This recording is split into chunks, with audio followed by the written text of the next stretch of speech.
class, Dr. Selby here.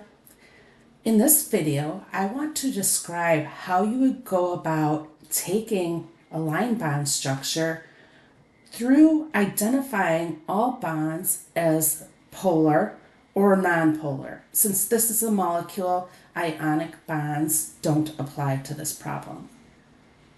So here are the steps that I'm going to take. First, I'm going to turn the line bond structure into a condensed structure. To do that, I'm just going to label within my line bond structure any vertex or endpoint that's not already taken up with a carbon atom. The next step is just to write in my hydrogen atoms, and to do this, we just need to know that carbon needs a total of 4 bonds. So in this first carbon, there's 3 bonds shown, a double and a single, so we're going to need 1 hydrogen atom there. And the same is true for that second carbon atom. We're showing 3 bonds, so we just need 1 hydrogen. So step 1 is done. Let's move to step 2. This is just a redrawing of the condensed structure, looking a little bit nicer. And now we want to turn this into a complete Lewis structure. So I'm just going to start with that first carbon atom. And we're showing it's bonded to a hydrogen. It's also doubly bonded to an oxygen. And oxygen will have 2 bonds on 2 lone pairs. Then that carbon is bonded to another carbon. And that carbon is bonded to a hydrogen and bonded to a nitrogen atom. That nitrogen is bonded to 2 H atoms. And nitrogen will form 3 bonds and 1 lone pair. And then that carbon atom is also bonded to oxygen. And that oxygen is bonded to hydrogen. And oxygen has 2 bonds and 2 lone pairs. So there is our complete Lewis structure. We'll go on to step 3.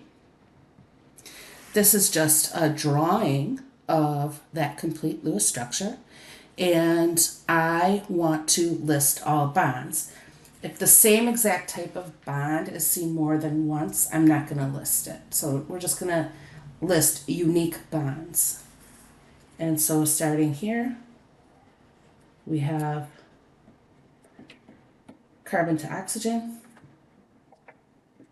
Here, carbon to hydrogen. There's some more carbon to... No, there's another carbon to hydrogen there. We're not going to list it twice. Here we have a carbon to carbon. Here we have a carbon to nitrogen. Here we have a carbon to oxygen. Here we have nitrogen to hydrogen, and again nitrogen to hydrogen, so we'll just list it once. And then last but not least, we have our oxygen to hydrogen.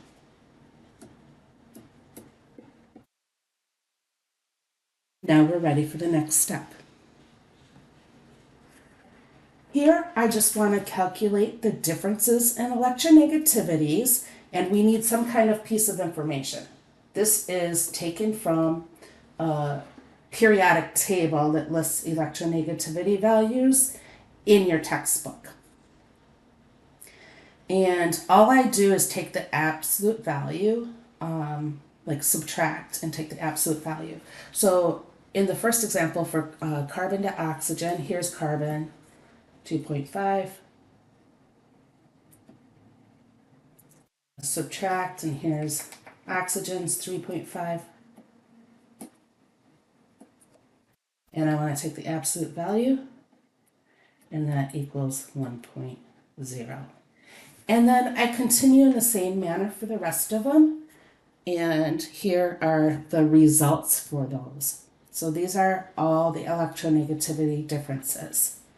The next step is just to label bonds using those electronegativity differences. And depending on your source of information, cutoffs can be slightly different. These are the cutoffs I'm going to be using.